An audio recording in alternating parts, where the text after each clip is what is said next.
अगर आप कोई पैरामेडिकल कोर्स कर लेते हो तो पैरामेडिकल कोर्स करने के बाद आप कितना रुपया कमा सकते हो, क्योंकि तीन ही स्थिति होगा। या तो आप कोई गवर्नमेंट जॉब करोगे, या तो आप कोई प्राइवेट जॉब करोगे, या आप खुद का कोई सेंटर या क्लिनिक खोलोगे। तो इन तीनों स्थिति में आप कितना रुपया कमा सकते हो स्टार्टिंग में, और जैसे जैसे आप एक्सपीरियंस गेन करते जाओगे वैसे वैसे आप कितना रुपया कमा सकते हो। तो चलो तीन स्थिति देखते हैं, एक गवर्नमेंट के लिए, एक प्राइवेट के लिए, और एक आप जब खुद का कोई सेंटर या क्लिनिक खोलते हो। तो चलो स्टार्ट करते हैं आज का वीडियो और जानते हैं कि पैरामेडिकल में आप रुपया कितना कमा सकते हो। हेलो स्टूडेंट्स, मैं अनुप राय, मेरे YouTube channel spark up classes पर आप सभी लोग का स्वागत है।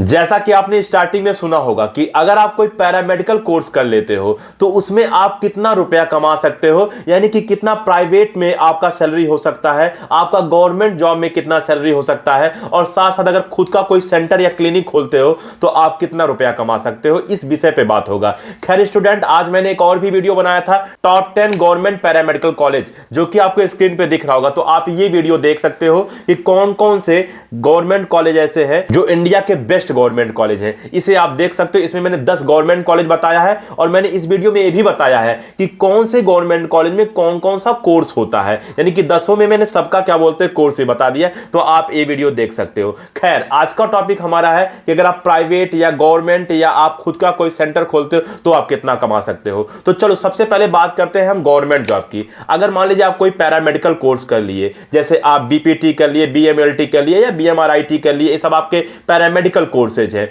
अगर आप इसे कर लेते हो तो स्टार्टिंग सैलरी चाहे कोई सा भी हो, क्योंकि सबका सैलरी लगभग बेटा सेम होता है, तो स्टार्टिंग गवर्नमेंट सैलरी आपका 25,000 रुपया होगा, यानी कि 25,000 से आपका जॉब स्टार्ट होगा। और जैसे जैसे 1 साल 2 साल 3 साल बीतते जाएगा, आप मतलब एक्सपीरियंस गेन करते जाओगे, आपका मतलब हर साल कुछ ना कुछ पैसा बढ़ता रहेगा, और वो मैक्सिमम बढ़ते बढ़ते 50,000 तक हो सकता है।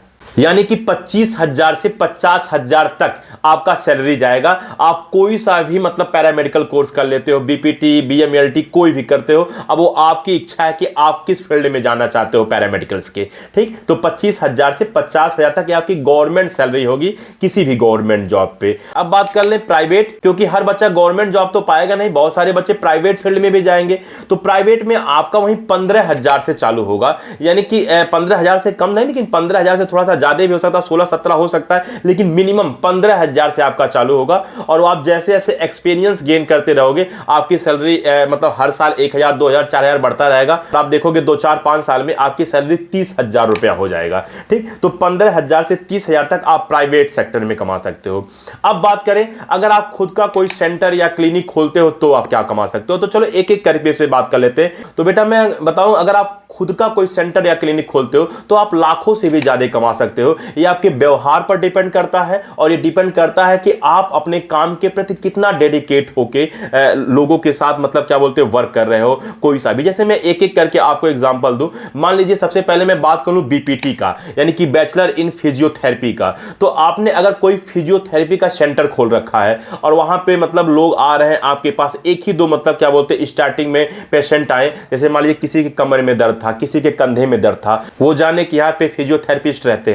अब आए, आपने उन्हें कोई थेरेपी दी, आपने उनको एक्सरसाइज बताया, और एक्सरसाइज बताने के बाद कुछ नॉर्मल आपने उससे रिलेटेड उनको पेन किलर भी दिया, ठीक है ना। अब उस एक्सरसाइज से और उस पेन किलर से अगर उनको राहत मिली तो ये 100% बात है कि जो भी लोग उनके कांटेक्ट में होंगे, जिनको किसी भी टाइप की समस्या होगा, वो उनसे बताएंगे कि देखो मैं तो यहाँ गया था और मेरी कमर की दर्द थी और इन्होंने ये एक्सरसाइज बताया और मैंने किया और मेरा सही हो गया। तो वो 100% है कि दूसरे लोगों को जोड़ेंगे और दूसरा तीसरे को जोड़ेगा। तो ये एक चैन है जो बढ़ता जाएगा। बात समझ में आ रहा है कि नहीं आ रहा। तो लोग मतलब आपके सेंटर पे आते रहेंगे। तो ये आप उसमें आप अपनी पैसा चार्ज करो भाई। स्टार्टिंग में हो सकता है आप कुछ कम चार्ज रखो, लेकिन जैसे जैसे आपका चलने लगे, जैसे और डॉक्टर्स करते हैं, वैसे वैसे आप अपना चार्ज बढ़ाते रहो। खैर मैं ये नहीं कहूँगा कि आप इतना चार्ज बढ़ाओ कि लोगों का शोषण हो जाए, क्योंकि हम इंडिया के हैं तो हमारे अंदर मतलब इतना जरूर होना चाहिए कि इंडिया का हर एक व्यक्ति, हर एक मतलब चाहे वो स्त्री हो, चाहे वो पुरुष हो, चाहे वो बच्चे हो, अपनी फैमिली ही है। तो हम उतना करें जिसकी वजह से अपनी अच्छी जीविका चल सके और दूसरों पे उसका कोई इफेक्ट भी ना पड़े। मैं एक शिक्षक हूं तो मैं हमेशा आपको एक ईमानदारी का रास्ता बताऊंगा।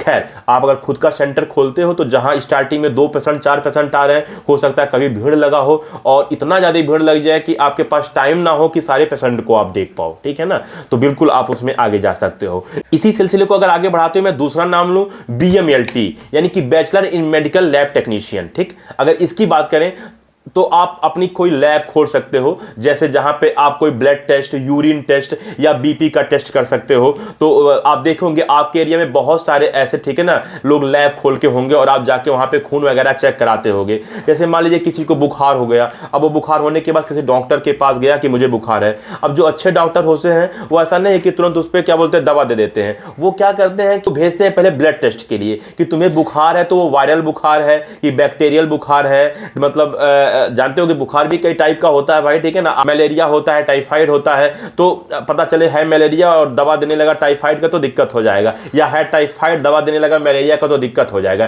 तो जब तक ब्लड टेस्ट नहीं हुआ तब तक लोग नहीं जान सकते इसका। आप ब्लड टेस्ट कराने जहां भी जाते होगे वही आपके लैब टेक्नीशियन है, ठीक है ना, तो आपका वो ब्लड टेस्ट करेंगे, वो आपको बताएंगे कि ठीक है ना आपके ब्लड में क्या दिक्कत है क्या नहीं दिक्कत है। इसी प्रकार से यूरिन टेस्ट भी होता है, ठीक है ना, बहुत सारे टेस्टेड होते हैं। तो कहने का तात्पर्य यह है कि मतलब आप खुद का एक क्या बोलते हैं लैब खोल सकते हो, ठीक है ना, BMLT करके।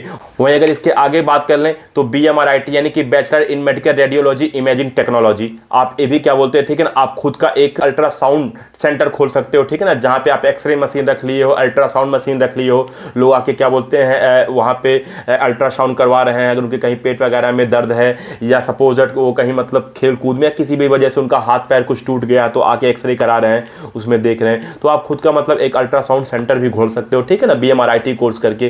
तो ये सब जो मैंने आपको बताया 2-3, आप खुद का सेंटर या खुद का मतलब लैब खोल सकते हो जहां आप लाखों से ज्यादा कमा सकते हो। आपके व्यवहार पे डिपेंड करता है कि आप कितना अच्छा लोगों से व्यवहार करते हो, पहली बात। दूसरी बात, आप कितना अच्छा ट्रीटमेंट देते हो। केवल आपका व्यवहार अच्छा रहे, ट्रीटमेंट अच्छा ना रहे तो भी दिक्कत हो जाएगा, ठीक है। आपका ट्रीटमेंट अच्छा रहे लेकिन आप किसी से अच्छे से बात ही ना करो तो भी दिक्कत हो जाएगा। बेटा अगर कोई भी आपको मतलब खुद का सेंटर चलाना है, लैब चलाना है या खुद का कोई क्लिनिक चलाने जा रहे हो तो आप 2 बातें जरूर याद रखना। बेटा आपका व्यवहार बहुत अच्छा होना चाहिए, दूसरा आपके पास उस फील्ड में जानकारी अच्छी होनी चाहिए। अगर आपके पास स्किल भी है और साथ साथ व्यवहार भी है तो आज की दुनिया में आप बहुत अच्छा खासा पैसा कमा सकते हो।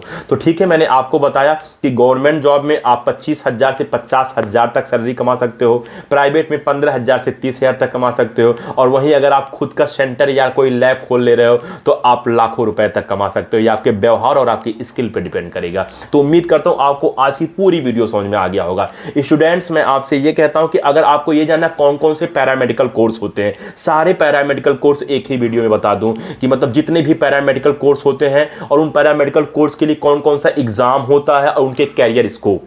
3 बातें, जैसे कितने पैरामेडिकल कोर्सेज हैं, जैसे मान लो टोटल पैरामेडिकल कोर्स अगर 20 होते होंगे तो 20 पैरामेडिकल कोर्स उनके लिए कौन सा एग्जाम होता है और साथ साथ उनकी कैरियर स्कोप क्या है, तो एक ही वीडियो में मैं आपको बनाकर प्रोवाइड कर दूंगा। तो आप बिल्कुल कमेंट इसके लिए करिए, आपको इस पर वीडियो मिल जाएगा। वहीं मैंने टॉप 10 गवर्नमेंट कॉलेज पे वीडियो तो बना ही दिया है, फिर से स्क्रीन पे आपको दिख रहा होगा, तो आप ये वाली वीडियो देख सकते हो। और प्राइवेट कॉलेज पे बच्चों को मैंने इस वीडियो में भी कहा था कि आप बोलो, और अगर आपको भी चाहिए, अगर आप नए बच्चे हो, अगर वो वीडियो नहीं देखे हो तो आपको अगर टॉप 10 प्राइवेट कॉलेज पे वीडियो चाहिए तो आप बिल्कुल कमेंट कर सकते हो।